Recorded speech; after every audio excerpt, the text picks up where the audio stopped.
Good morning, good morning, good morning. Wow, I just forgot how to do something because I have been away for the past 2 weeks. Good morning. I have missed seeing your names. Good morning, Clearing Village Keepers. Give me a second to get you the, something's in my eye. To get you our private Zoom link.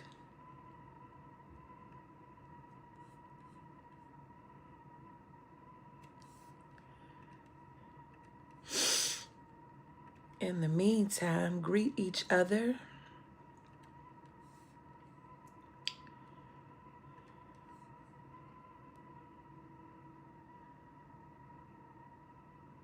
Okay.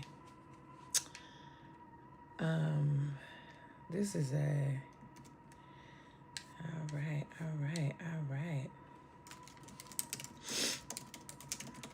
Clearing link. What's today's date? Y'all, let me see.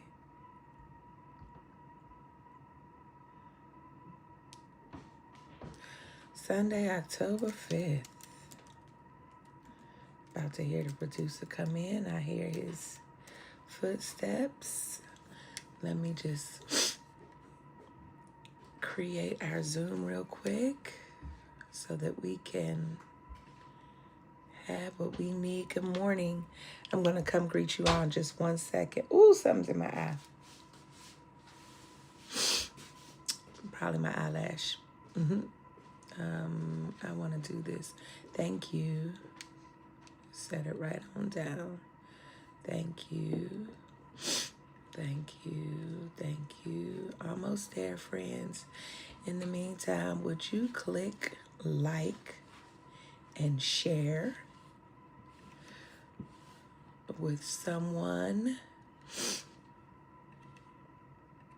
There you go. It's there. Let's get it over here into the clearing, onto the clearing page. Can you hand me some tissue, please?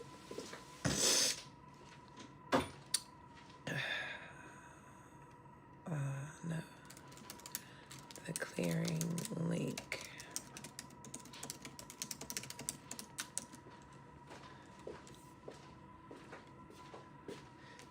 Thank you. All right, friends. All links. Sorry. Talking to our viewer. All clearing links have been sent to the places where they are usually sent. You should have them directly following here.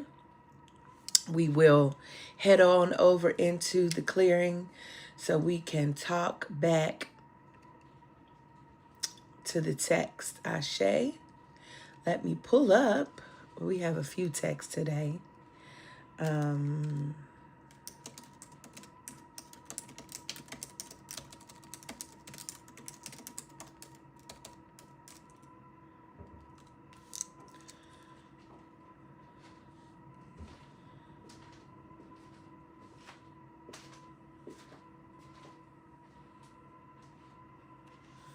Ashe and Judges. Coming, y'all. Coming.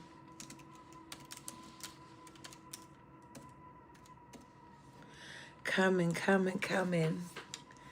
Coming, coming, coming. Okay, and I need one more. Now I just need a document. 1 second. We almost ready. My word today. You know, it works up. Yesterday I had an allergic reaction and to something, and I took 2 Benadryl. I had hives, everything. So I took 2 Benadryl. And if you have ever taken Benadryl, then you know I was down. Like yesterday was the homecoming dance for the girls. I didn't get any pictures, and you know that's unlike me. I saw them; they were a blur. They were like, "Ma, Ma." I was so asleep. They were, you know, they. I believe they look beautiful. Oh my goodness.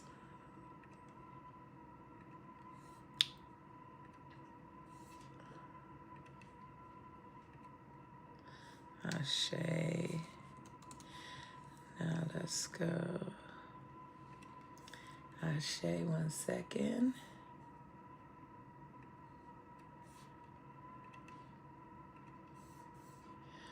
One second, I'm just putting all my stuff in one document, friends. Putting all the stuff in one document, and then I'm coming to say,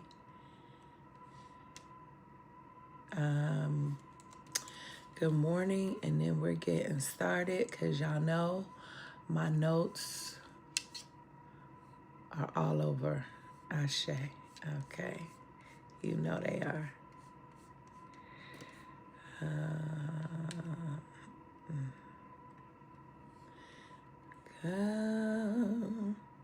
Come on, let's get some hymns going while I do this. In the room, and while you share this, come on, in the room. Jesus is my doctor, and he writes out all of my scriptures in the room. Come on. Come on in the room. Oh, come on in the room. Jesus is my doctor, and he writes out all of my scriptures in the room. What's in the room, y'all? There is peace in the room. There is joy in the room. There is love in the room. Oh, come on in the room. Come on in the room. Oh, come on in the room. Yeah, yeah, Jesus is my doctor, and he writes out all of my scriptures in the room. There is a lily in the valley, yeah, and it's bright as the morning star. There is a lily in the valley, yeah, and it's bright as the morning star. There is a lily, yeah, in the valley, and it's bright as the morning star. Oh my Lord, oh my Lord, what shall I do? There is joy in the valley. There is joy In the valley, there is peace. Come on. In the valley, there is peace. In the valley, there is a love. Ha. In the valley, there is hope. In the valley, there is a lily.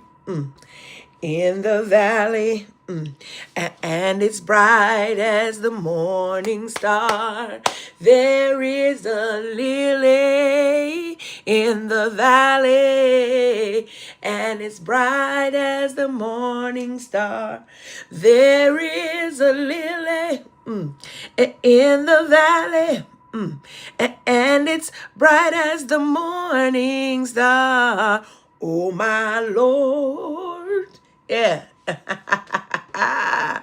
my. Yeah. Good morning, y'all. Hey, Natasha. Hey, Michelle. Hey, Rihanna. Hey, Dina. Hey, Michelle again. And Dr. Cynthia. Michelle and Dr. Cynthia. Dr. Michelle and Dr. Cynthia.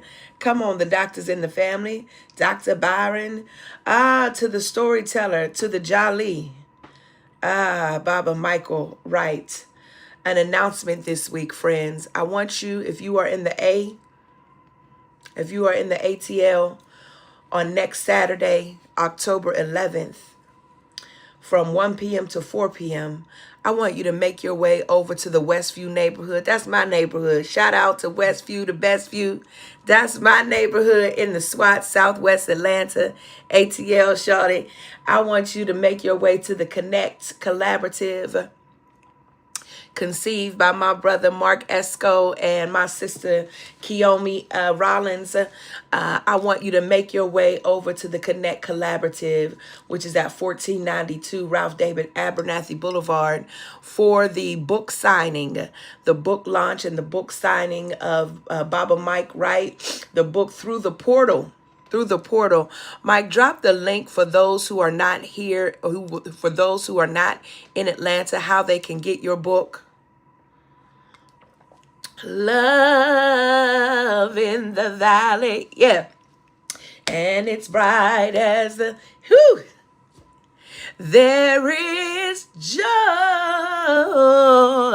in the valley. Hey.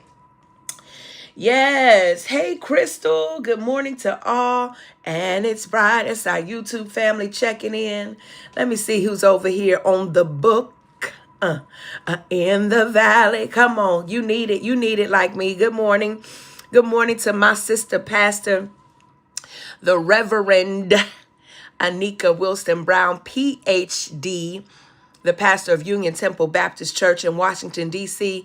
If you are in the DMV area and you are looking for a smart, prophetic, spirit-filled word with some bomb worship, make your way over to Southeast so that you can get it in. And if you can't get there, make sure you get over to Peace Baptist Church, also in Southeast, where my good brother friend, the pastor and the Reverend Michael Bell, Michael Bell is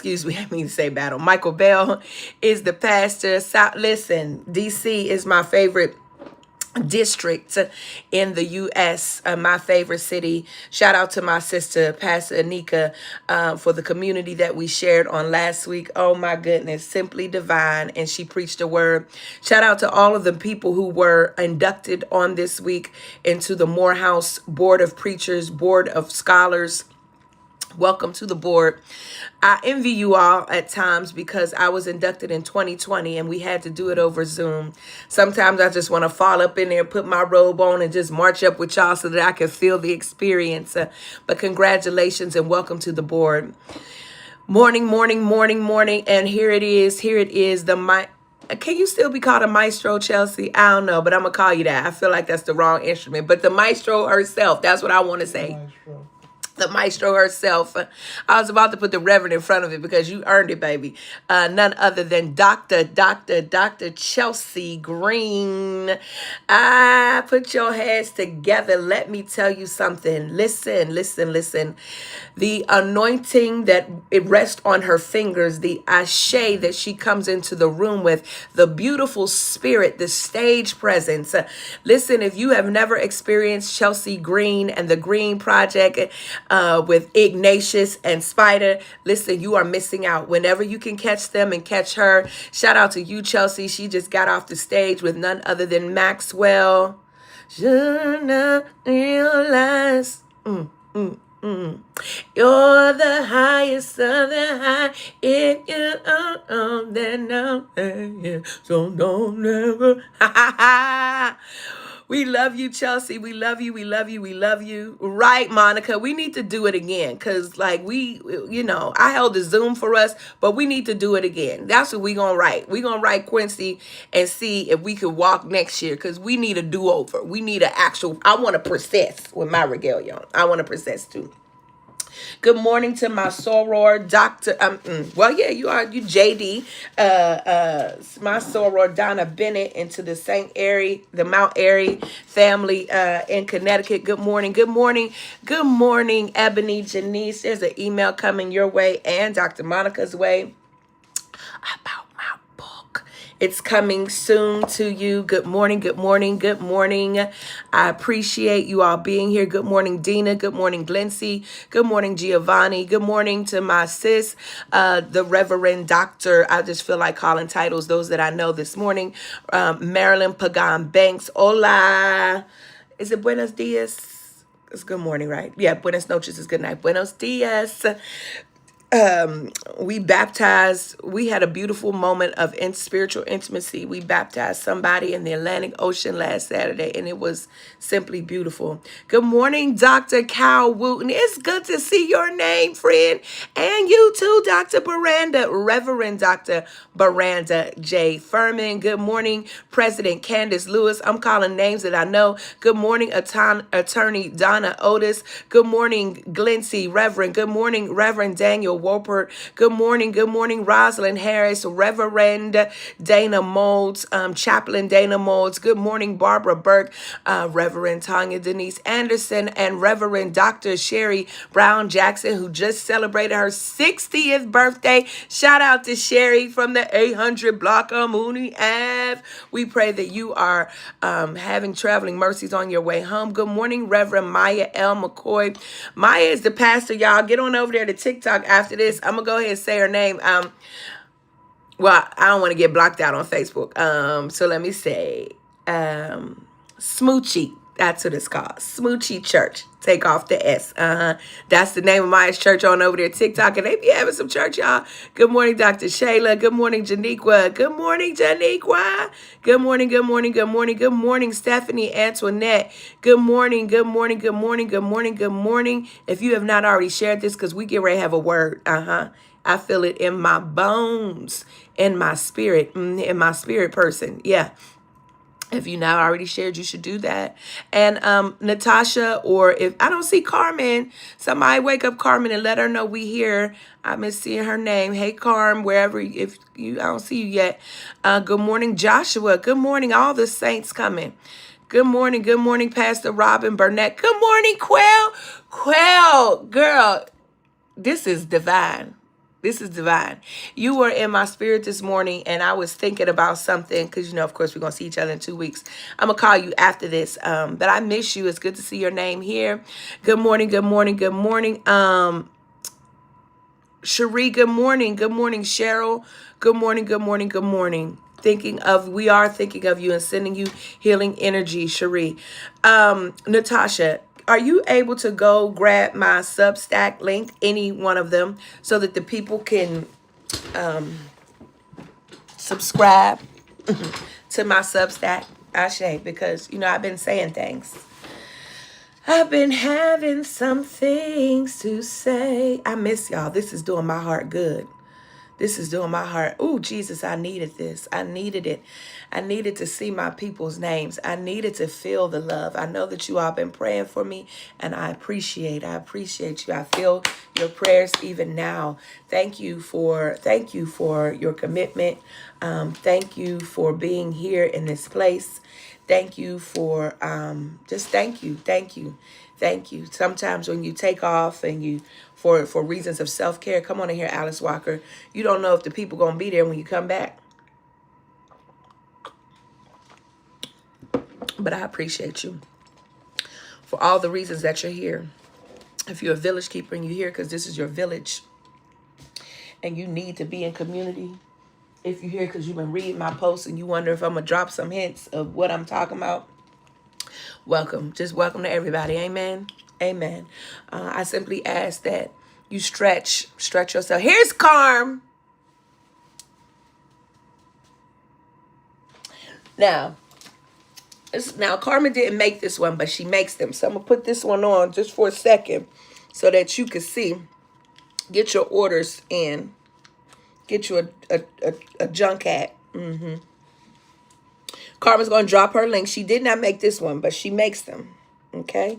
So that you could get you a beautiful one of these. Ashe. That's her medicine. Go on over to subscribe to my Substack right now, y'all. Right now. Listen, we have 3 texts this morning. 3 texts. There are 3 texts this morning. And I need you to be in a position. Can you hand me that, please? That bag. I need you to be in a position wherever you are, because we are going in. And this is a trigger warning. This is a trigger warning. Text my mama, please, and let her know that I'm on live, because to get on Facebook Live on my page to hear the live stream. This month is acknowledgement of DV, Domestic Violence Awareness Month. And so as the daughter of a survivor of violence, and in my adult years, realizing that some experiences that I had, that I attempted to explain away, were absolutely violent. I always attempt to offer a word for us to consider, to hold, to confront, to advocate, to repent if need be.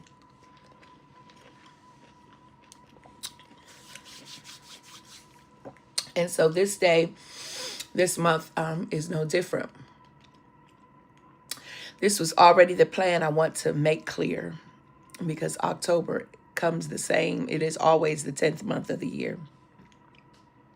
So for those who are here for reasons that are not pure, who are searching and researching and hinting, this was already in the plan, Ashe. This was already going to be the word. So I invite you. 2 of the texts you will not have. One of them you will. I want to begin with the first text. The first text is from Olive Schreiner's, a poem from Olive Schreiner called Dream, Part 10, I Thought I Stood. Olive Schreiner, the full work is called Dreams.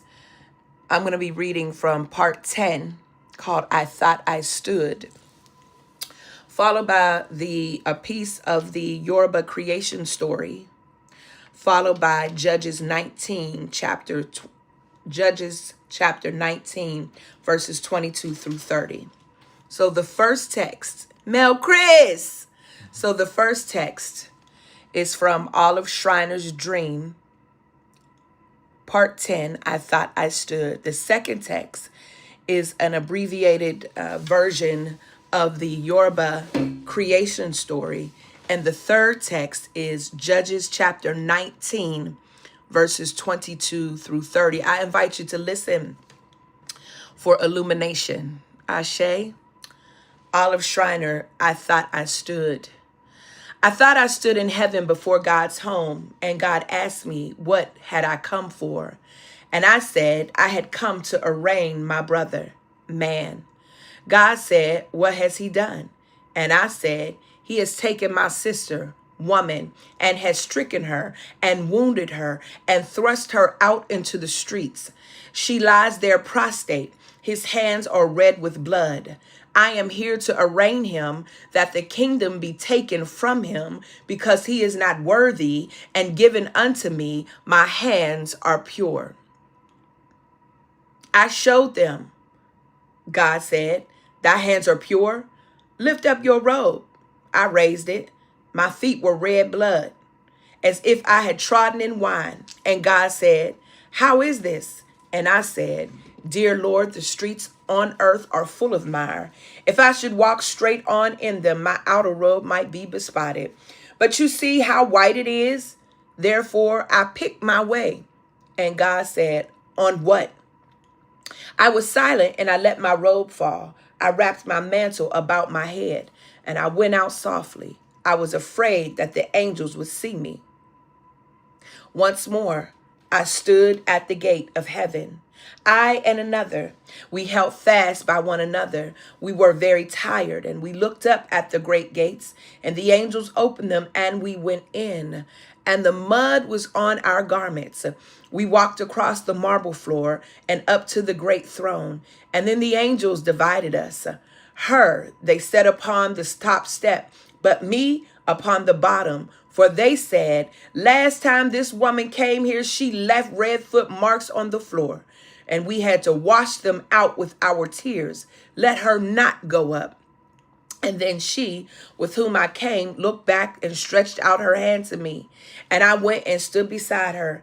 And the angels, they, the shining ones who never sinned and never suffered, walked by us to and fro and up and down. I think we should have a little lonely. I think we should have felt a little lonely there if it had not been for one another. The angels were so bright. And God asked me, what had I come for? And I drew my sister forward a little that he might see her. And God said, how is it you are here together today? I said, she was upon the ground in the street, and they passed over her. I lay down by her, and she put her arms around my neck. And so I lifted her, and we two rose together. God said, whom are you now come to accuse before me? And I said, we have come to accuse no man. And God bent and said, my children, what is it that you seek? And she beside me drew my hand that I should speak for both. And I said, we have come to ask that thou shouldest speak to man, our brother, and give us a message for him, that he might understand and that he might. And then God said, go, take the message down to him. And I said, but what is the message? And God said, upon your hearts it is written, take it down to him. And we turned to go, and the angels went with us to the door, and they looked at us, and one said, but their dresses are beautiful. And the other said, I thought it was myrrh when they came in, but see, it is all golden. But another said, hush, it is the light from their faces. And we went down from there. An excerpt from the Yoruba creation story. Oshun, being one of the original 17 sent to earth, was the only female deity. The other gods, all male, failed at their attempts to revive and populate the earth. And when they realized they were unable to complete the task given to them by Olodumare, they tried to persuade Oshun to help them.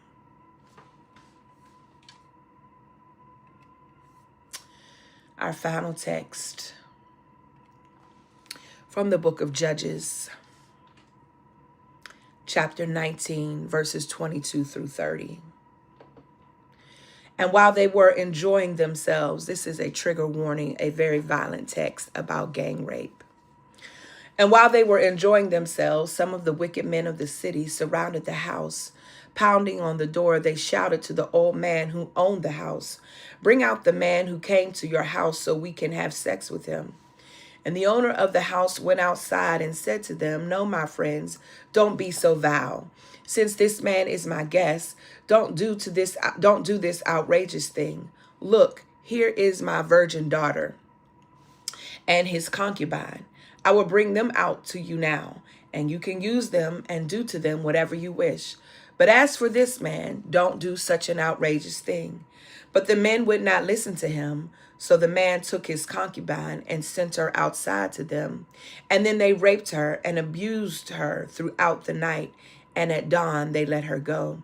And at daybreak the woman went back to the house where her master was staying, fell down at the door and lay there until daylight.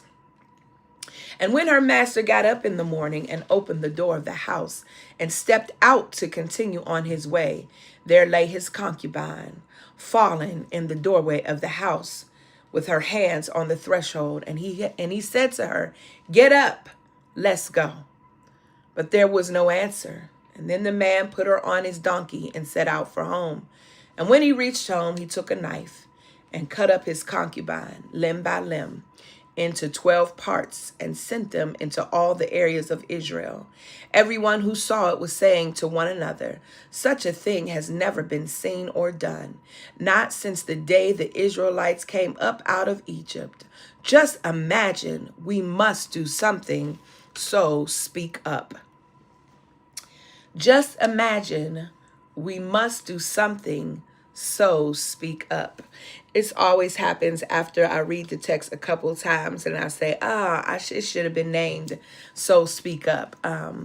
But I invite you to consider for the time that is ours, blood on the floor and gold for our garments. So speak up. This piece, let me break down this piece of Schreiner. This piece unfolds in these two visionary scenes of God's throne. In the first vision, the narrator comes to accuse man of abusing woman, striking her, casting her into the streets, and staining his hands with her blood. She demands that God strip man of his power and give it to her, claiming her own hands are pure. But when God tells her to lift her robe, her feet are revealed to be blood red. Ashamed, she admits that though she tried to keep her robe spotless, she picked her way through the streets, stepping on the suffering of others to keep herself clean. Confronted with her complicity, she leaves quietly, afraid even the angels will see her shame. In the second vision, the narrator returns to heaven, this time her wounded sister by her side. Both are weary and covered in mud, and the angels initially separate them, but the sister reaches for her hand and they stand together. Ask why have they come? The narrator says that she lay down beside her. She lay down beside her fallen sister, and her fallen sister lifts her, and together they rise. They do not come to accuse anyone, they say, but to ask God to give them a message to help man understand. God replies that the message is already written on their hearts and commands them to take it back to him. And as they leave, the angels notice that what seemed like mud on their garment now glows like gold, or perhaps it is light from their faces. So what is the central meaning here of this particular text? Schreiner's dream is a profound meditation on complicity, solidarity, and redemption. It exposes the hypocrisy of seeking justice while distancing oneself from the suffering of others. Let me run it back. That Schreiner's dream is a profound meditation on complicity, solidarity, and redemption. It exposes the hypocrisy of seeking justice while distancing oneself from the suffering of others. True transformation, she shows, comes not from accusation or moral superiority, but from shared struggle, from stooping down into the mud, from lifting raising the fallen and rising together. In that shared rising, what once seemed like mire becomes radiant, revealing the divine light born from compassion and solidarity. Let me now provide a brief summary of Judges 19:22 through 30 and the brief summary of the creation story for the Yoruba, and then we're going to blend it together. Ashe. A Levite traveling with his concubine and servant stops for the night in the town of Gibeah. An old man offers them hospitality. During the night, the wicked men of the city surround. This should sound familiar to those Bible readers, right? About Sodom and Gomorrah. The wicked men of the city surround the house and demand that the Levite be brought out so that they can rape him. The host pleads with them not to commit such an atrocity and instead offers his virgin daughter and the Levite's concubine. The men refuse, but the Levite forces his concubine outside to them. She is brutally raped and abused throughout the night. And at daybreak, she collapses out the house's doorway. And when the Levite opens the door in the morning, he coldly says, "Get up, let's go." But she does not respond. He places her body on his donkey and returns home. And once he cuts her body into 12 pieces and sends them throughout Israel as a call to outrage, declaring, "Consider it, take counsel and speak." Let's exegete this quickly. This story of hospitality turns to horror, right? This passage deliberately echoes the story of Sodom in Genesis 19. It begins again with this ritual of welcome, a stranger receiving shelter, but descends into horror when the men of Gibeah demand the Levite for sexual violence. This parallel, though, y'all, is not accidental. Why? Because it underscores how Israel itself has become Sodom. Violence and lawlessness are no longer foreign threats. They dwell within the covenant community. Another point in this moment of exegesis, the concubine then become the sacrifice. The concubine, they are the unnamed, they are the voiceless, and they are without agency. They become the sacrificial substitute to protect male bodies. My God, today, let me drink my water.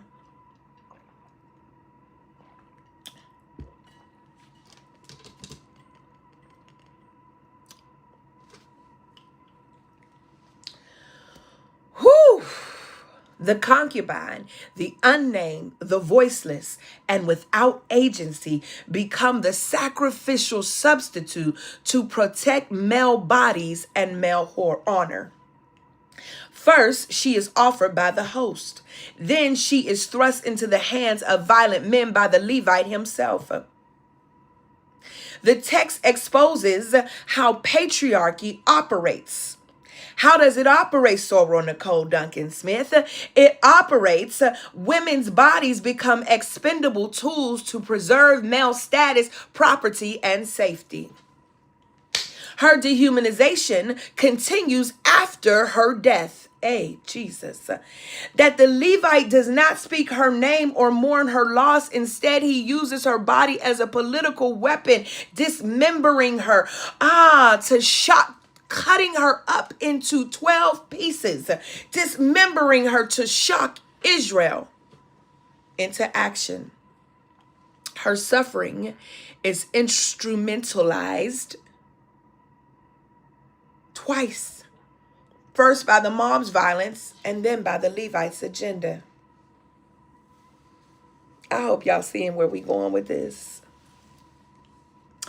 There's also the absence of God and the collapse of covenant. Now, some of this is I'm gonna say it again when I get to blending, Ashe, that throughout this narrative, it appears that God is silent, right? That there's no divine word. So I'm gonna come back to talk about that in a second. And that this mirror of patriarchal violence today. So I'm gonna come back to all of these. And now I want to blend these for us, Ashe.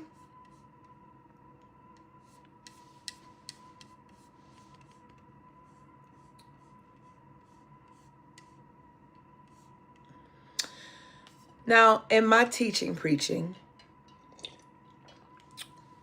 I invite students to create a focus and a function statement. And because this sermon is so dense, I am placing this focus and function statement at the top and not blending it into the rest of the text, because I want you to hear the focus so that you can then go do. The focus tells you what the sermon is about, and the function tells you what you want the sermon to do. Ashe, the focus is what it's about. The function is what you're going to do after hearing it. Ashe. So in this focus statement, God calls us to confront the violence that is committed against women's bodies, not with sanitized silence or self-protective purity, but by entering the blood-soaked streets, by lifting our sisters and rising together in power, in healing and divine partnership. Oh, what are you going to do after hearing this sermon? It is to compel you to break silence, both the silence born of fear and the silence born of complicity, and to embody a new way of being, community, one that listens to the silence, one that centers the wounded, one that honors the divine wisdom in Black women's voices and participates with God in recreating a world where no one's suffering is overlooked or justified. Blood on the floor, again, standing before them. We just read and heard this conversation between Olive Schreimer's characters, the one who is going to God, to the throne. Schreiner dreamed that she stood before God's throne, and she was standing there because she wanted to accuse man. She came with righteous indignation, her hands pure, ready to prosecute the violence done to her sister, the woman who was beaten, who was bloodied and discarded in the streets. But when God told her to lift her robe, she saw that her feet were blood red, not from battle. Oh my God, today. Her feet were blood red, not from the battle, y'all. Melva, what were they blood red from? Her feet were blood red from stepping over the wounded. Where is my piece of tissue? From stepping over the wounded. Let me...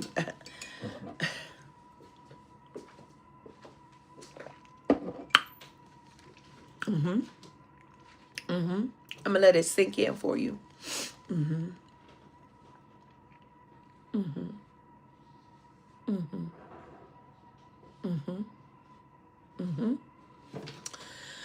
Woo! I gotta let it breathe. Ah, my goodness. Thank you. Yeah. Her feet were blood red. Yeah. From stepping over the wounded, from tiptoeing around suffering to keep her own garments white.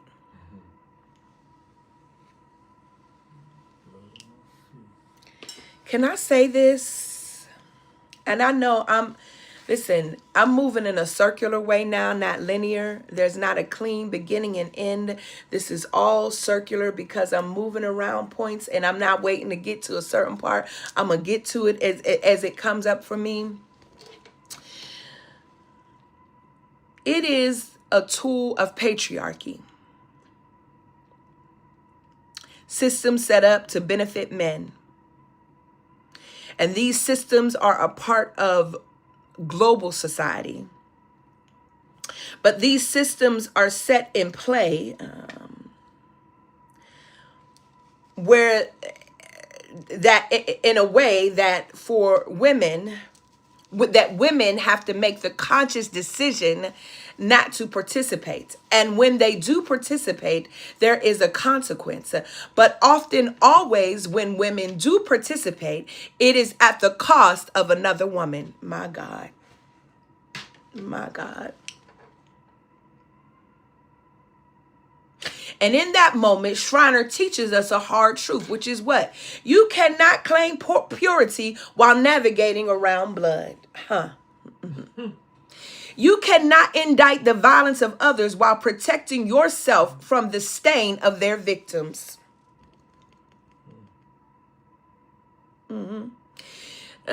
This is where our sermon today begins, with blood on the floor. And the question God asks, still hanging in the air, is, on what did you pick your way?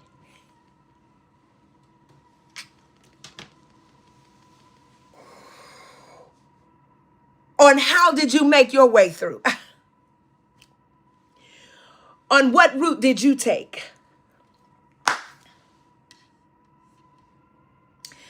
But not only is blood on the floor, blood is on the doorstep.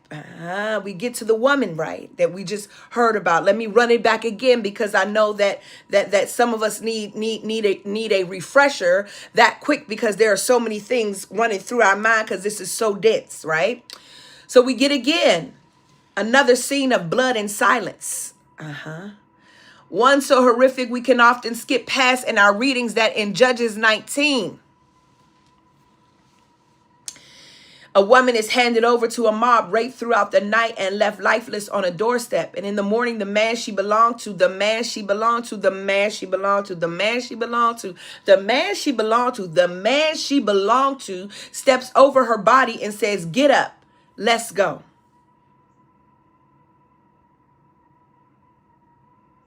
But she cannot.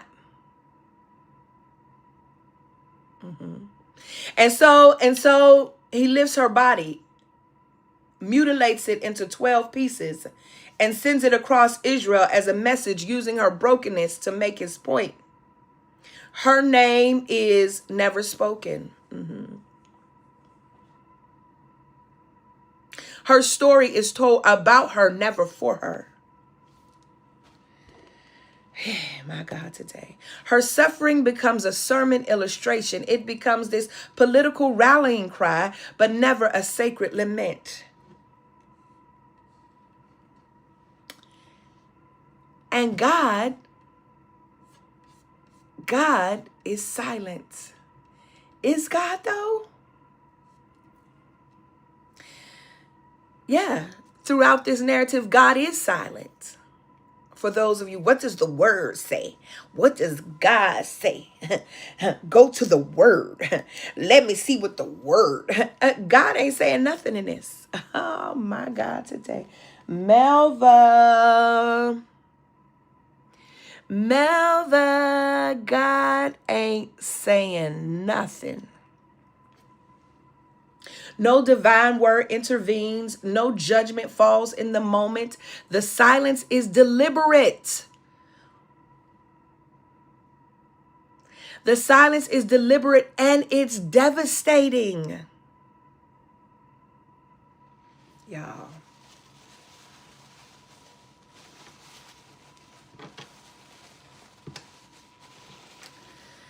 Because it mirrors the moral collapse of the United States. I'm sorry, what are we talking about? The moral collapse of Israel. It mirrors the moral collapse of Israel in the time of Judges. Yeah. And the refrain in those days was that there was no king in Israel. Everyone did what was right in their own eyes. You can find this in Judges 21:25.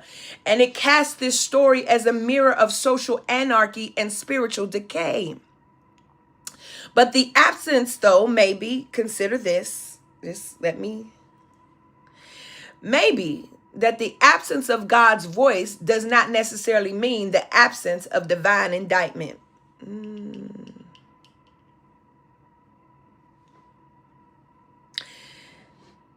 The horror of this story is the indictment. Oh my, Melva. It shows how far,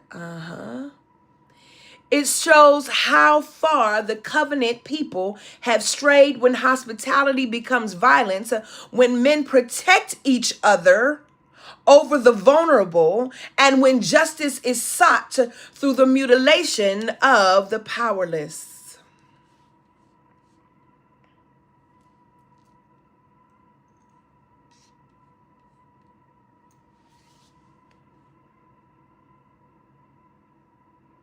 Then the silence is not approval. It remains silent, but it is not approval. But it's heavy. Where were you? Where were you when the mob gathered? Where were you when the door closed? Where were you when she lay lifeless at your feet? Where were you? For God or whomever, silence is not neutral. Silence sides with the powerful. Silence keeps doors closed while women die on thresholds. Silence washes robes while blood pools on the floor.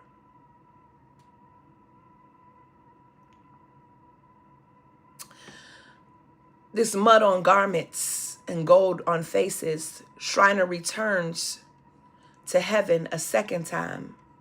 This time not alone and not spotless. She is muddy, weary, and holding her sister's hand. And she says that she was on the ground and I was laying down beside her. She put her arms around my neck, and so we rose together. Oh my God.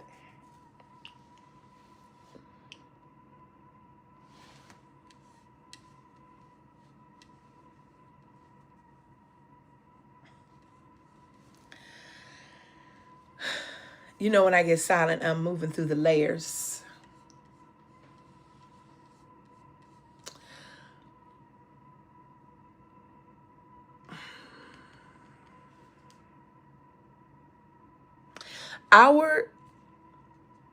It is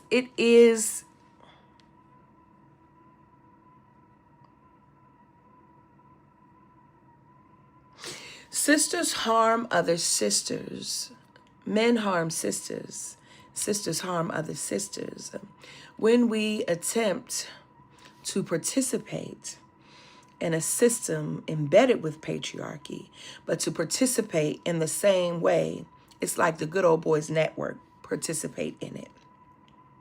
And so instead of desiring to rise together, we either turn a blind eye to the casualties that lay in the street, bloodied and bludgeoned, or we participate in bludgeoning them.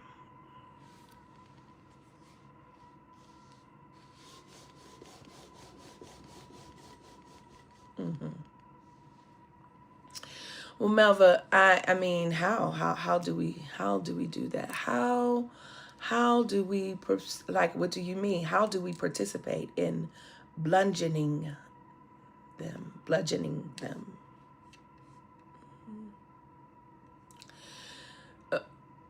Because we have no interest in rising together. See, when Shriner in her dream returns to heaven for the second time, she was not alone and her robe was no longer white. Now she's muddy and she's weary, because she has chosen not to step over.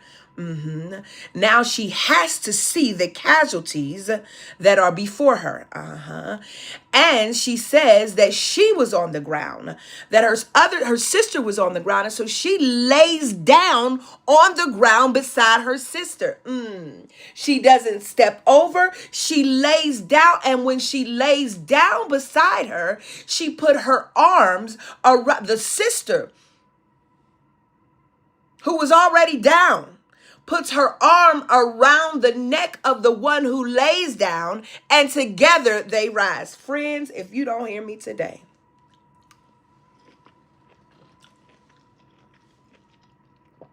yes, Cal, the work is muddy, but you're going to have to confront your captivity. And what I hate to say, that I have experienced some muddy sisters. No. I have experienced some sisters who kept their robes white. And I've also experienced the sisters who have gotten down in the mud with me. And together we rose.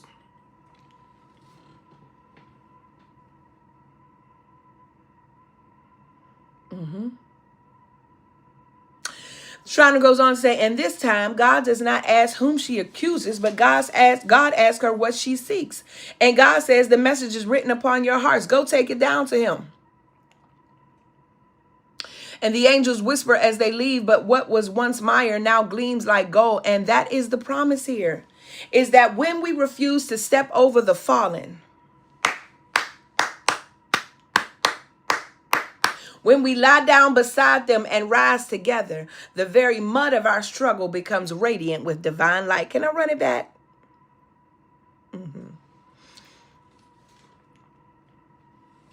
That when we refuse to step over the fallen, and when we lie down beside them and rise together, the very mud of our struggle becomes radiant with divine light.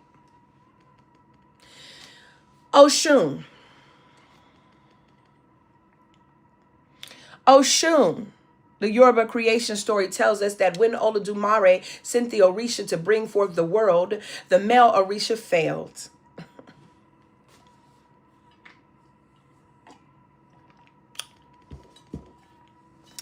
They worked and toiled, but creation would not come forth. Why? Because they ignored Oshun, the only female Orisha amongst them.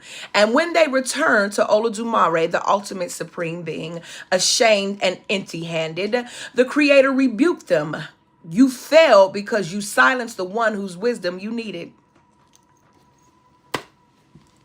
I cannot make this up.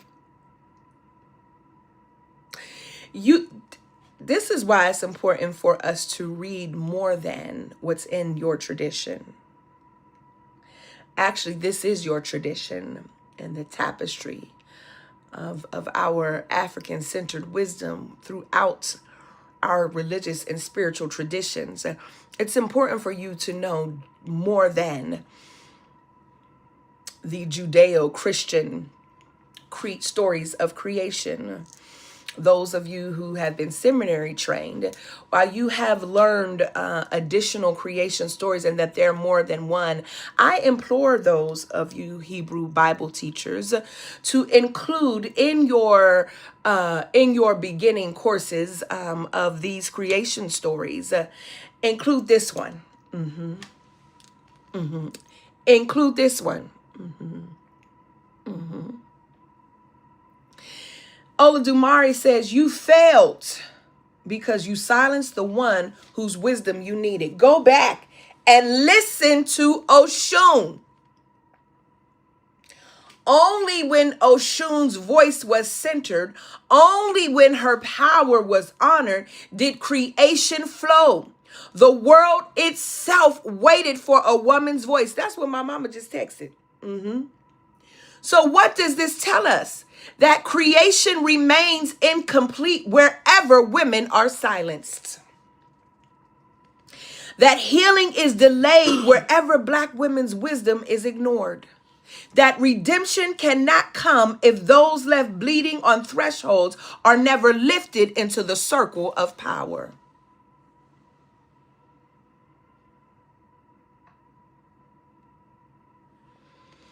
Let's run back, though. We're almost complete. Let's run back to this silence as complicity.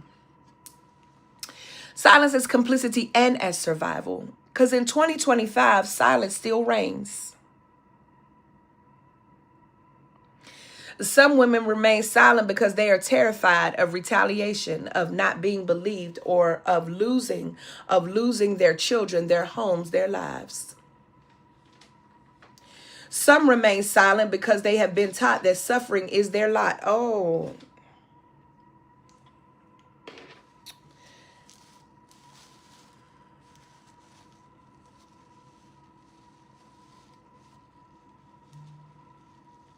Many of you have read my recent post and my recent experience, not my only experience, but the one that's most current.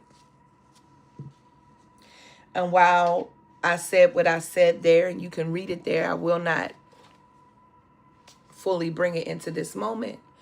But I will say that breaking my own silence was necessary for me. But that part of what was keeping me silent was the voices that I could hear saying, that's what she get. That's exactly what she get. Those voices that I've heard a lifetime because I am a full-voiced Black woman. And by full-voiced meaning that I have agency. I don't mutter. I speak with clarity. I am audacious and womanish. And I stand in the fullness of who I am. That's how I would identify this full-voiced being. And that full-voiced women, when something happens with them, when they are struck by patriarchy, it is often not only from men rooted in patriarchy, but patriarchal women who say that's what they get. That's what they deserve. They should just be quiet.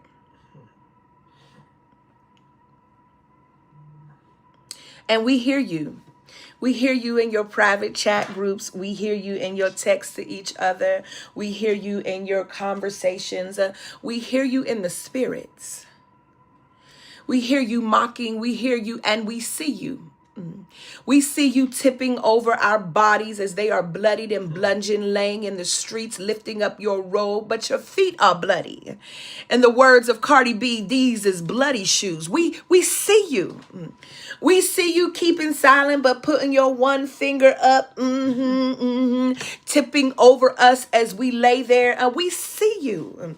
We see you as you keep silent when we're in boardrooms, around tables, when we're not there, but you're there. And because you have rank over us and you choose not to say anything when you know what is being said is problematic and it's wrong, we see you.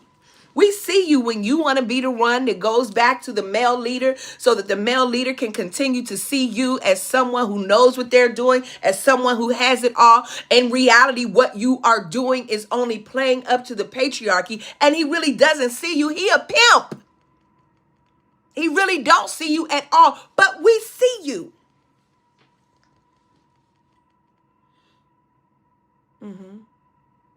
We see you.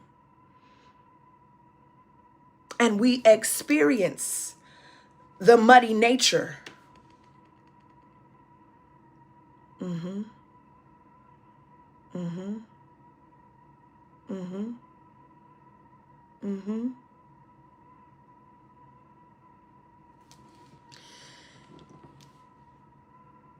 And we know that some of you, not all of you, see, some of you are just diabolical. Some of us, I'm going to some of us are just diabolical. Survival has made us diabolical. We're not scared. Some of us just greasy and grimy. Yeah.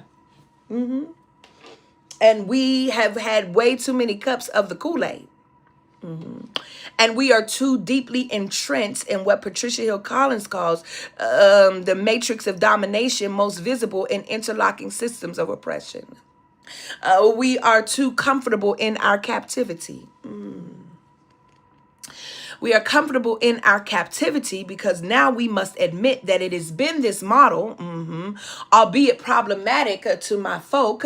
It has been this model that we have bought into that has made us believe and that funds this kind of livelihood that we exist in.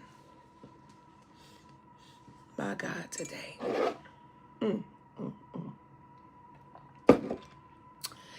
And we don't want to give that up. I'm including all of us. We don't want to give that up. We don't want to give that up. We're not giving up the comforts that we have amassed.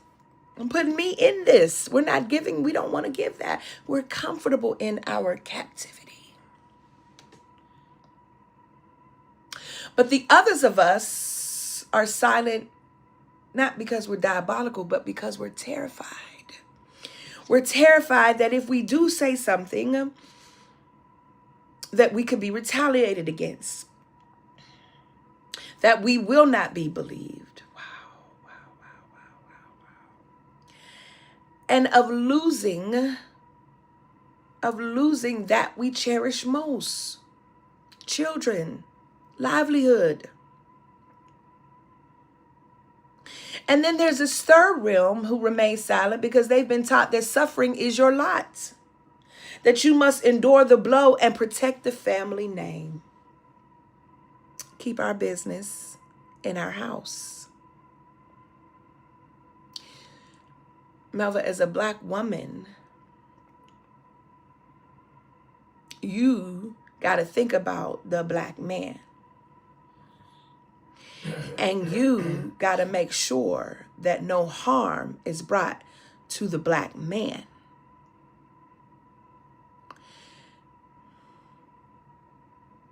Because society always wants black women to choose, just like this conversation, am I black, am I Christian first, am I then black? Listen, these little dichotomies and multi-layered, if you could, I don't want to be disrespectful, but this is what's coming to my mind. And so if I'm saying it wrong, those of you who know the right language to say, send it to me and I'll correct myself publicly and, use the right language in the next one. This is the beauty of of people who identify as non-binary.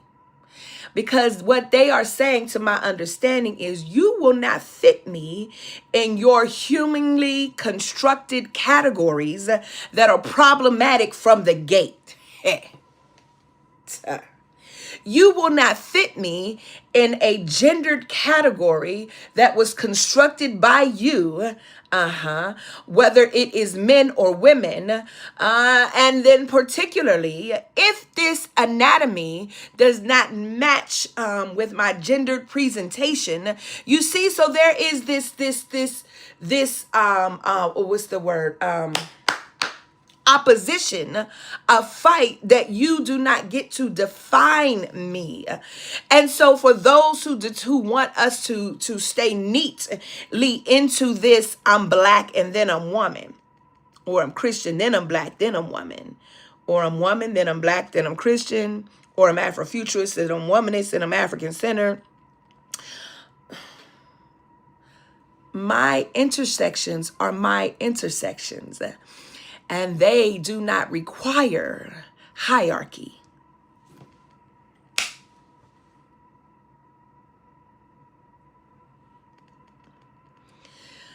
Others remain silent. Churches.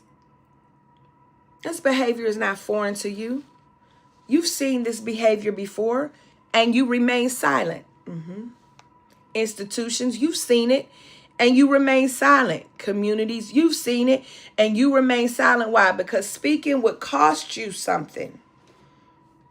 It's gonna cost you your donors, your tithers, your reputations, your positions, your power. But beloved, silence is not peace. Silence is permission. It is the soundtrack of patriarchy and the hymn of abuse. And every time we sing it, another woman is left on the doorstep. A few more points.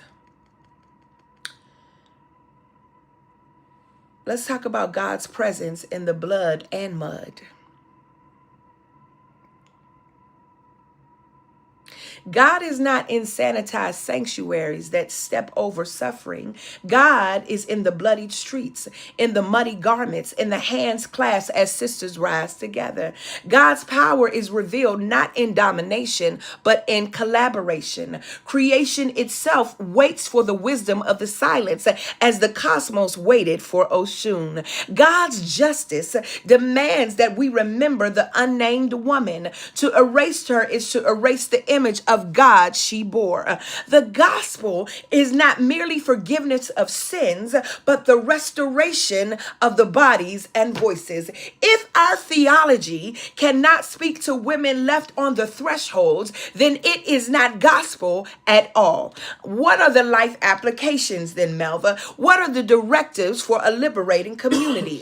One, you got to break the silence, refuse complicity, speak out against gender-based violence in your homes, your churches, and communities, even when it is uncomfortable. Then believe and censor survivors. Listen to their stories. Honor their agency. Let their wisdom shape the work of justice and healing. Then you got to name the systems, hold accountable.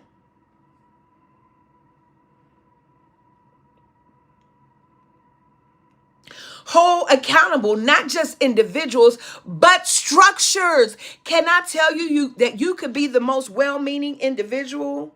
You could be the individual that preaches equity and equality and liberation, but if your structure is not sound, if patriarchy has been built into the structure, and for most of our church models, except for the Gathering of Womanist Church, patriarchy has been built in to the structure of the model of the church. Even if you're a pastor who is female, even if you're a pastor who identifies as woman, patriarchy has been built into the very structure, hence senior pastor. Oh, come on. We don't want to hear it though. We don't want to hear it. We got to hold accountable, right?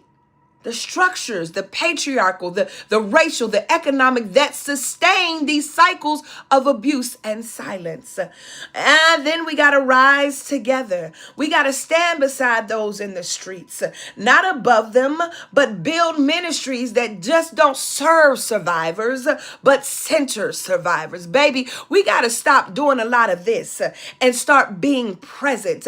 We got to make room for Oshun, that in every space of creation, from pulpits to policies, to ensure women's voices are not just present, but decisive. Do you understand, my friends?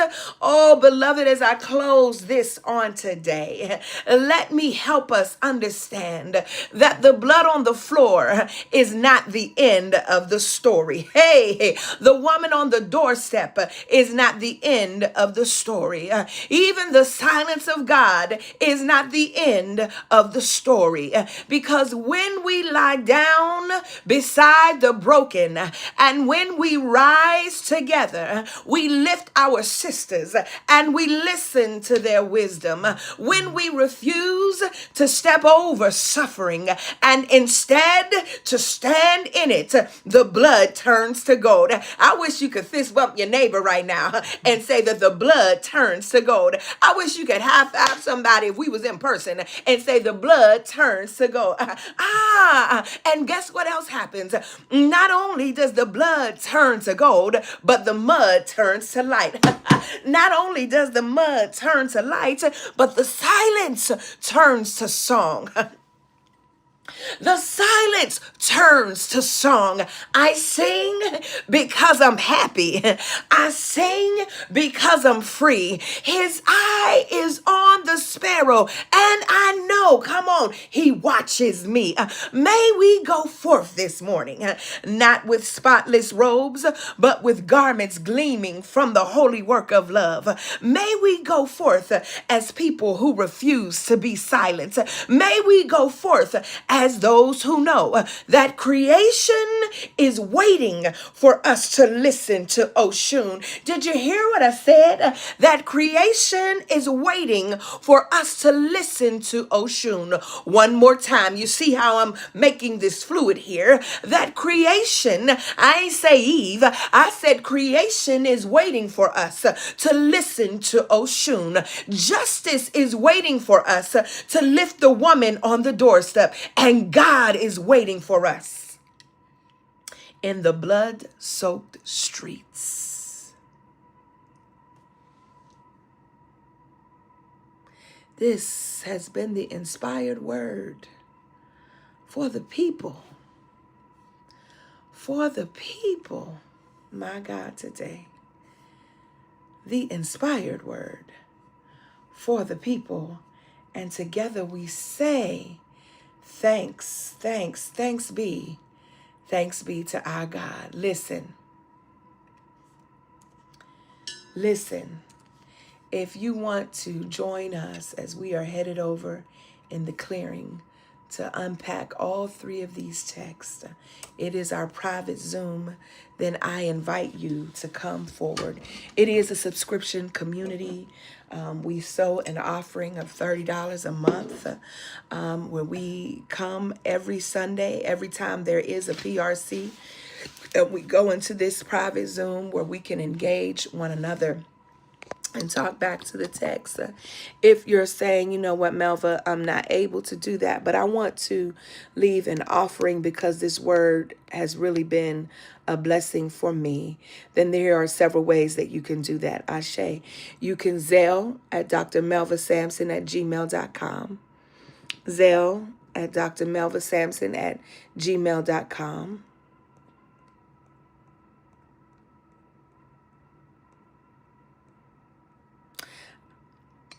You can also Venmo at Melva-Sampson.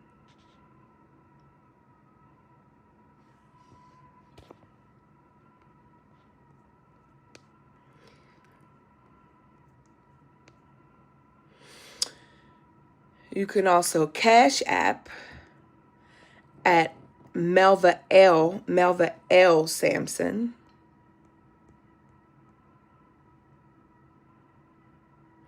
And finally, you can PayPal using at Pink Robe Chronicles. None of these are required, Ashe, to engage Pink Robe Chronicles weekly. I offer that because many of you are often who cannot or are unable or do not desire to be a part of the clearing, desire to leave a gift. And so I leave those ways for you. God bless you as you go into your week. This being the first Sunday of October, we have communed together. We have taken the body and the blood. Ashe. Get into it. We have already dined at the table. Ashe. Ashe. Asheo. I'll see you in the clearing, and I'll see others.